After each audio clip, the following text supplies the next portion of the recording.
right now, inside you, your brain is firing electrical signals at like up to 200 miles per hour. Yeah, it's astonishingly fast. It is. And these signals, they're leaping across these microscopic gaps in your spinal cord, coordinating literally everything. Yeah. I mean, from the breath you just took to the way you're processing these exact words. Right, it's this perfectly synchronized internal network. Exactly. But what happens when your own immune system decides that those lightning-fast cables are, well, public enemy number one? It creates a microscopic war zone. And it's one that is entirely invisible to the outside world, but devastatingly complex for the person who's actually experiencing it. So today, we are taking a deep dive into the pathophysiology of multiple sclerosis, or MS. You are likely familiar with the term, but so few people actually understand the sheer mechanical breakdown happening when the body attacks its own electrical plumbing. And that's our mission today. We want to decode that exact breakdown. Right, we've got a fantastic stack of sources for this exploration. We're looking at foundational medical history, current clinical diagnostic criteria, and this monumental 2022 epidemiological study that just fundamentally rewrote our understanding of where this disease starts. The goal here is to really understand the why and the how. What happens when that fatty insulation protecting our nerves, the myelin, is stripped away? And how does that single biological error trigger this whole cascade of unpredictable, sometimes just totally baffling symptoms? We are promising you an aha moment today about how your nervous system actually communicates. But the best way to understand where the science is now is to look at how profoundly confusing these symptoms were before we had the technology to literally look inside a living brain. Oh, it was a complete medical mystery. I mean, imagine being a physician centuries ago, right? Right. A patient comes to you with vision loss 1 month, but then it mysteriously gets better.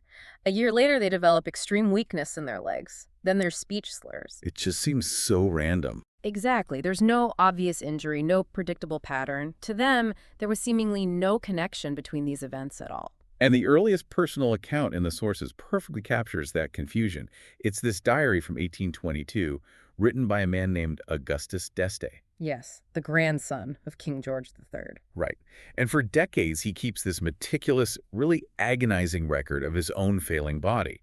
He documents his vision randomly going dark, periods where his legs just refuse to support his weight, sudden bladder issues. He's tracking all of this 50 years before the disease even has a medical name. And when modern neurologists review his diary today, I mean, the consensus is universal. He was absolutely suffering from MS. He just lived in an era that lacked the vocabulary, let alone the pathology, to explain it. Exactly. But a diary only tells you what the patient feels subjectively.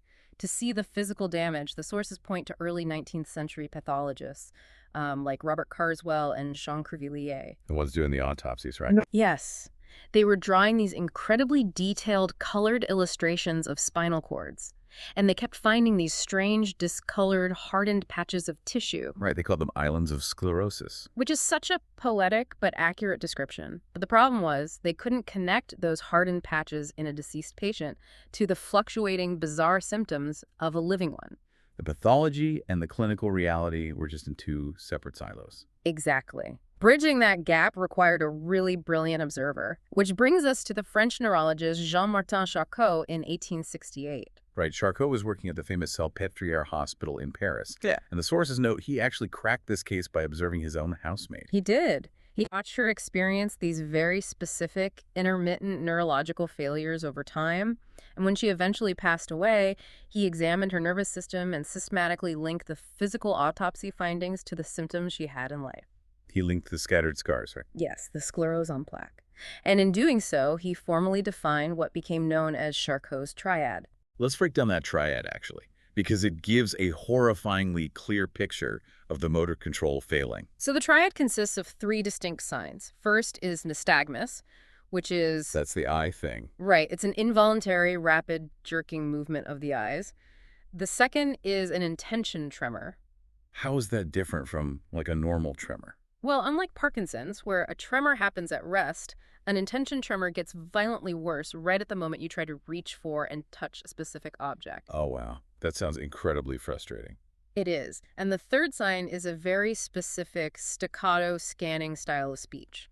The natural rhythm and flow of words is just broken into distinct, halting syllables. And Charcot's work actually gives us the modern name, too, multiple, because these lesions are scattered randomly throughout the central nervous system, and sclerosis, from the Greek word for hardening. Right. The texts refer to the scar tissue as astrocytic gliosis. When the immune system destroys the tissue, the body leaves behind these firm plaques as a permanent neurological scar. But looking at the medical establishment of that era, I have to point out the historical sexism the sources highlight here. Oh, absolutely. Because before Charcot grounded these symptoms in actual physical scars, patients experiencing these fluctuating issues were often just lazily dismissed. Especially women.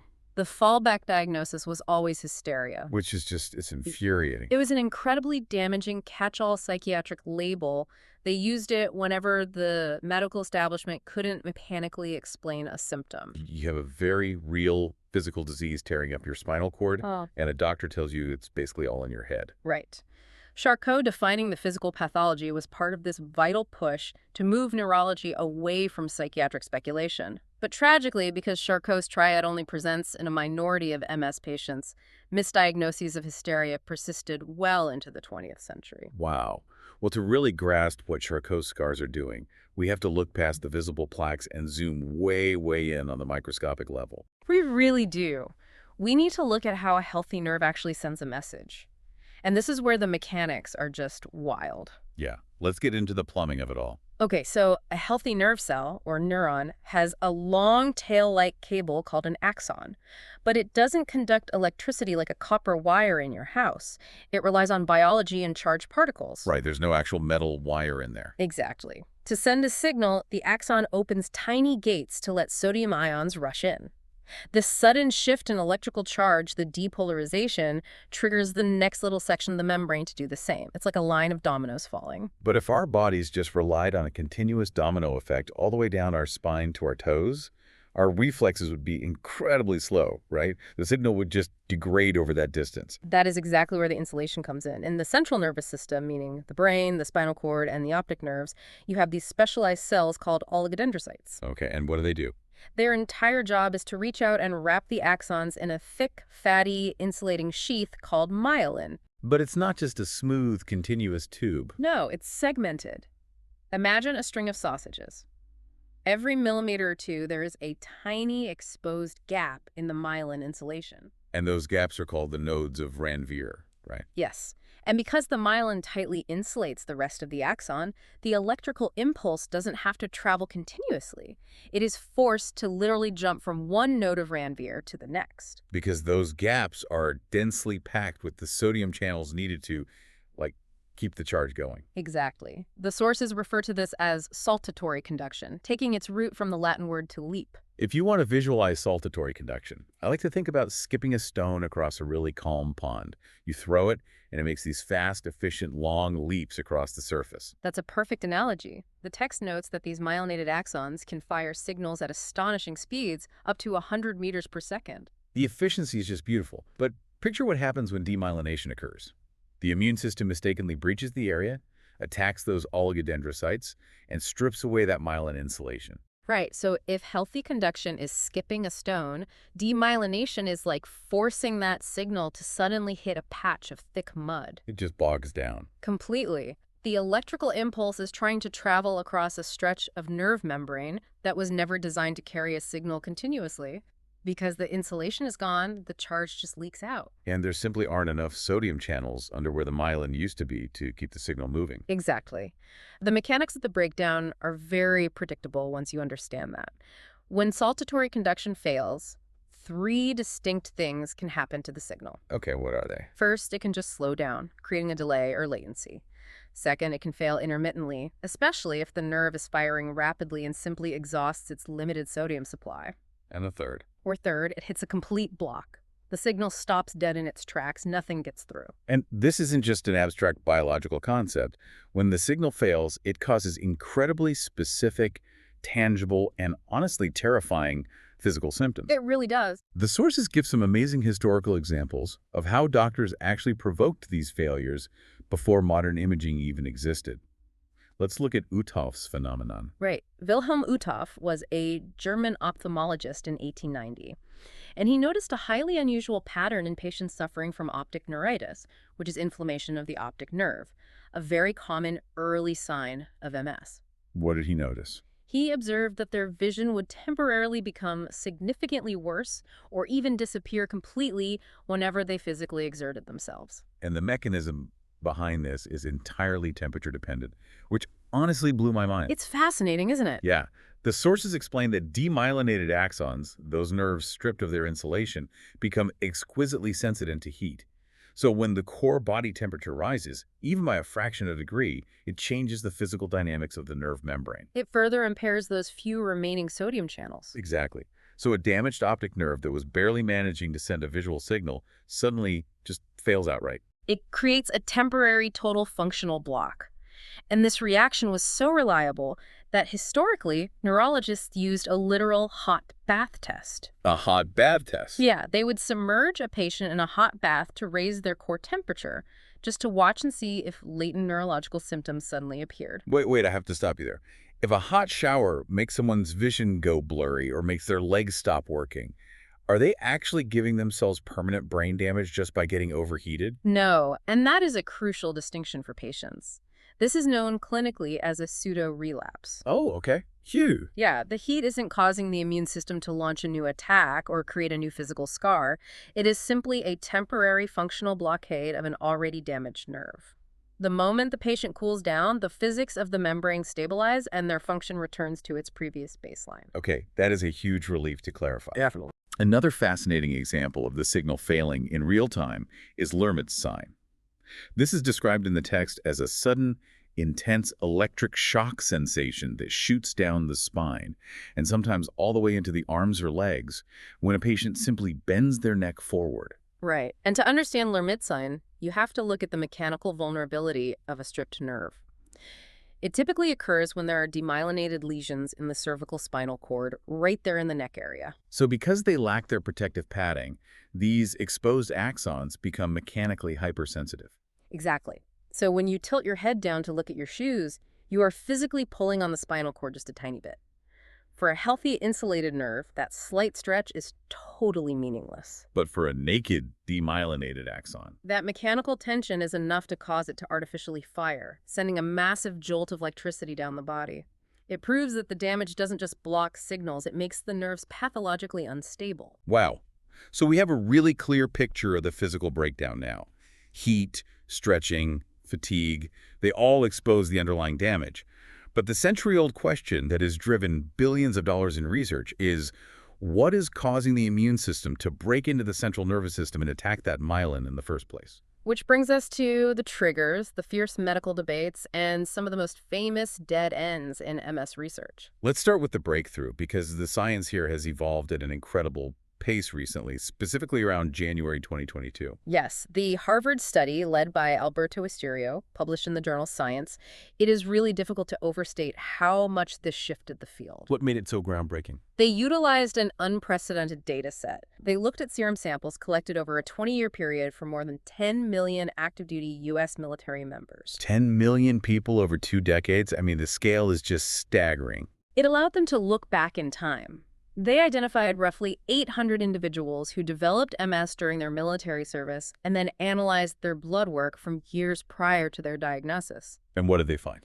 The data revealed that the risk of developing MS increased an astonishing 32-fold following an infection with Epstein-Barr virus, or EBV. EBV is the virus responsible for infectious mononucleosis, commonly known as MONON, right? That's the one. And the study notes that almost none of the individuals who eventually developed MS were EBV negative prior to their onset.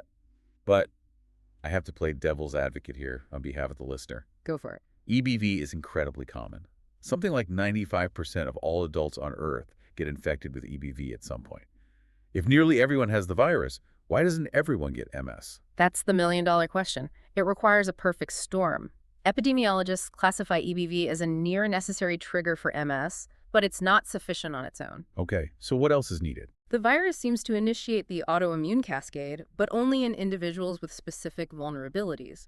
The sources highlight a major genetic component, a gene variant known as HLA DRB 115.01. Let's unpack that gene, because it's not just a random string of letters. The HLA system is basically how your body's cells display bits of protein on their surface to show the immune system what's going on inside, right? Yes, it's how they present targets to the killer T cells. Okay, so how does this variant mess that up? Well, this specific genetic variant alters how the immune system recognizes threats. The leading theory, known as molecular mimicry, suggests that a piece of the Epstein-Barr virus looks remarkably similar to a piece of a protein found in human myelin. Oh, wow. So if you have this specific genetic variant, your immune system fights off the virus, Yeah. but gets confused by the structural similarity. Exactly. It gets confused and subsequently turns its weapons on your own brain tissue. So the genetics load the gun, but the EBV infection pulls the trigger. That's a great way to put it. Yet, even with this massive revelation about the origin, the field is still wrestling with intense debates about the ongoing nature of the disease. Specifically, the clinico-radiological paradox. This paradox gets to the heart of whether MS is purely an autoimmune disease or if it also has a neurodegenerative component. Right. For decades, the dominant model has been purely autoimmune. The idea is that rogue immune cells cross the blood-brain barrier, a barrier that usually keeps them locked out, and attack the myelin. And we can actually see this happening in the relapsing phase of the disease. The sources talk about gadolinium-enhancing lesions on MRIs. Yes, gadolinium is a heavy metal contrast dye injected into the patient's blood. In a healthy person, it cannot enter the brain. So if an MRI lights up with gadolinium, it means the blood-brain barrier is actively broken, actively leaking, and fresh immune cells are swarming in. Furthermore, if you perform a spinal tap on these patients, you find what are called oligoclonal bands. Which are what exactly? They are specific patterns of antibodies suspended in the cerebrospinal fluid. Finding them proves that B cells from the immune system have physically crossed the moat, breached the castle, and set up permanent camps inside the central nervous system to manufacture antibodies locally. So the autoimmune model explains the active relapsing attacks perfectly. Where does the paradox come in? The paradox arises in the progressive phase of the disease. In progressive MS, patients experience a slow, continuous worsening of their physical and cognitive functions. But when you look at their MRIs, there are no new gadolinium-enhancing lesions. Wait, so the blood-brain barrier appears closed. Exactly. The acute relapses have stopped. Yet the damage continues. Yes. And current immune-suppressing drugs, which are highly effective at stopping new cells from crossing the blood-brain barrier, they often struggle to touch this slow-burning progression. That's terrifying. It suggests that once the immune system sets up shop inside the brain, it creates a compartmentalized inflammation. It's like a smoldering fire trapped behind a closed door that acts more like a primary neurodegenerative process than a simple autoimmune attack. Man, when medical science is faced with devastating paradoxes like that, and patients are desperate for answers, people often look for quick fixes. Unfortunately, yes. We have to talk about the famous failures in this field and the cautionary tale of Paolo Zamboni's liberation therapy. Right. So in 2009, an Italian vascular surgeon named Zamboni proposed a radical, completely different theory. He claimed MS wasn't primarily autoimmune at all, but rather a vascular plumbing issue.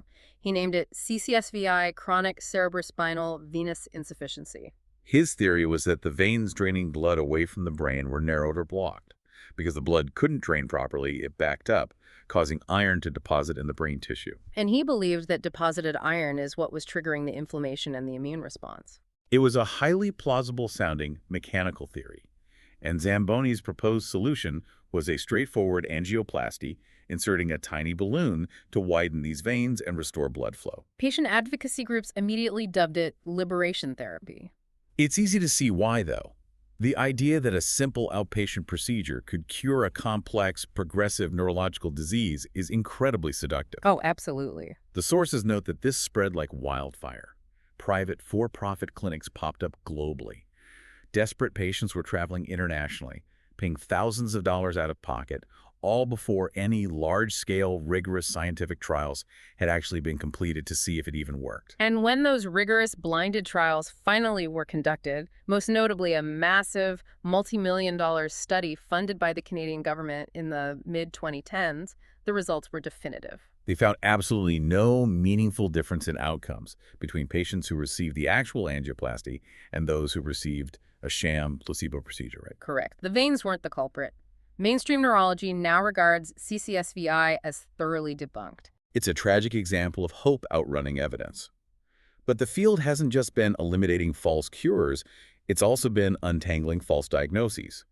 Historically, there was a massive conflation between MS and another severe condition called neuromyelitis optica, or NMO. Right. For most of the 20th century, NMO, which aggressively attacks the optic nerves and the spinal cord, was categorized simply as a variant of MS.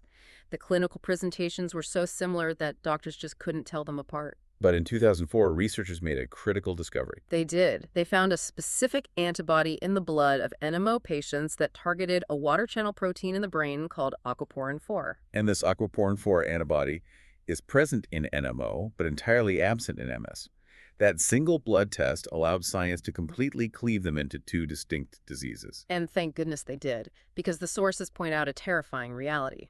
NMO actually responds poorly to standard MS treatments. In some cases, MS drugs can actively make NMO worse. So separating them saved misdiagnosed patients from decades of inappropriate therapy. Exactly. These intense debates, the false starts, the distinct biomarkers, they aren't just academic exercises. They directly shape the reality of living with this disease today. Let's talk about that modern reality, because the demographics and the diagnostic process have shifted radically. Looking at the data, MS typically strikes young adults. The vast majority of diagnoses occur between the ages of 20 and 40. And it affects women roughly 2 to 3 times more often than men. The timing is uniquely cruel. It hits individuals right in the prime of their lives, just as they are building careers or starting families. And the sheer unpredictability of the disease. I mean, one person might lose their vision, while another might develop a profound cognitive fog or struggle to walk. It makes it incredibly disruptive to plan a life around. Public figures have really helped humanize that disruption. You have historical cases like Jacqueline Dupre, whose legendary cello career was cut short in the 1970s. And more recently, actresses like Selma Blair and Christina Applegate have been very open about their journeys, which has done wonders for public awareness. It really has. But the way those women were diagnosed is likely very different from how a patient in 1965 would have been handled. Completely different. Back in 1965, neurologists relied on what were called the Schumacher criteria. Because they couldn't see inside the brain, a patient essentially had to suffer through 2 completely separate full clinical attacks, often years apart, before a doctor would confidently confirm a diagnosis of MS. You had to wait for the damage to accumulate. Wow. But today, under the revised 2017 McDonald criteria, the diagnostic bar is much faster and much lower. Right. If a patient has a single clinical attack, but their MRI shows specific patterns of old and new lesions, or their spinal fluid shows those oligoclonal bands we discussed, doctors can confirm the diagnosis immediately. It's the difference between installing a highly sensitive smoke detector in your house versus being forced to wait until half the living room is actively on fire before you're allowed to call the fire department. That's a great analogy. And because our smoke detectors, our modern MRI machines, are so incredibly sensitive, we're actually catching the disease before the fire even starts. And this has created entirely new medical categories, like radiologically isolated syndrome, or RIS. Right. RIS is wild to think about. It's when a person gets an MRI for a totally unrelated reason. Maybe they sustained a concussion playing sports, or they have chronic migraines. The doctor reviews the scan and accidentally discovers lesions that look exactly like MS. But the patient has absolutely zero symptoms. Yeah, it's a category of patient that literally couldn't have existed before the invention of routine brain imaging. As our imaging and understanding become more precise, it is equally important to clear away the persistent societal misconceptions surrounding the disease. A big one the sources address is the confusion with muscular dystrophy. Despite the similar-sounding acronyms, they are fundamentally different. Very much so. Muscular dystrophy is an inherited genetic disorder that physically destroys the muscle tissue itself. Whereas MS is an acquired autoimmune disease that damages the nerve insulation. In MS, the muscles themselves are perfectly healthy, they just aren't receiving the electrical signal from the brain. There is also frequent confusion with Guillain-Barré syndrome. Guillain-Barré is indeed a demyelinating disease, but it attacks the peripheral nervous system, the nerves in your arms and legs, specifically targeting cells called Schwann cells. And MS only attacks the oligodendrocytes in the central nervous system. Exactly. Furthermore, Guillain-Barré is typically an acute, one-time illness triggered by an infection, whereas MS is a lifelong, chronic condition. And let's be explicitly clear, based on the virology we discussed. MS is not contagious. You cannot catch it from someone. The confusion often stems from that Epstein-Barr virus connection, since EBV causes mono and spreads through saliva. But as we established, simply being exposed to EBV does not give you MS. You require that highly specific, complex, genetic lock-and-key combination for the immune system to make the catastrophic error. Finally, we must dismantle the most damaging historical myth of all, the idea that an MS diagnosis is a death sentence or a guarantee of permanent wheelchair dependence. That may have been the fear decades ago, but the landscape has changed. With modern, highly effective disease-modifying therapies that can physically stop the immune system from crossing the blood-brain barrier, the life expectancy for people living with MS is now very close to that of the general population. While mobility aids and wheelchairs are a real outcome for some, especially in the progressive forms of the disease, the vast majority of patients today maintain their mobility and their independence, often for decades. The narrative has fundamentally shifted. We no longer view MS as a mysterious, tragic inevitability. It is recognized today as a manageable, highly targeted scientific puzzle that we are actively solving. And what an unbelievable journey it has been to get to this point. We have traced a path from Augustus de Seste desperately documenting his unexplainable blindness in an 1822 diary to Jean-Martin Charcot mapping the physical scars. We zoomed in to understand the microscopic jumping of electricity across the nose of Ranvier, and finally we looked at how modern science analyzed the blood of 10 million soldiers to pinpoint the viral trigger. When you lay the history out alongside the biology, the progress is truly astonishing. It really is. Thank you for joining us on this deep dive into the nervous system. Before we go, I want to leave you with one final provocative thought.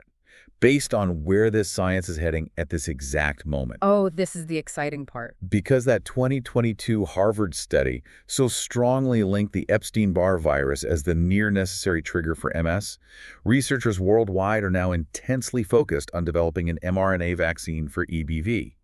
Which means we have to ask, what if, in our lifetime, multiple sclerosis transitions from being a chronic disease that we have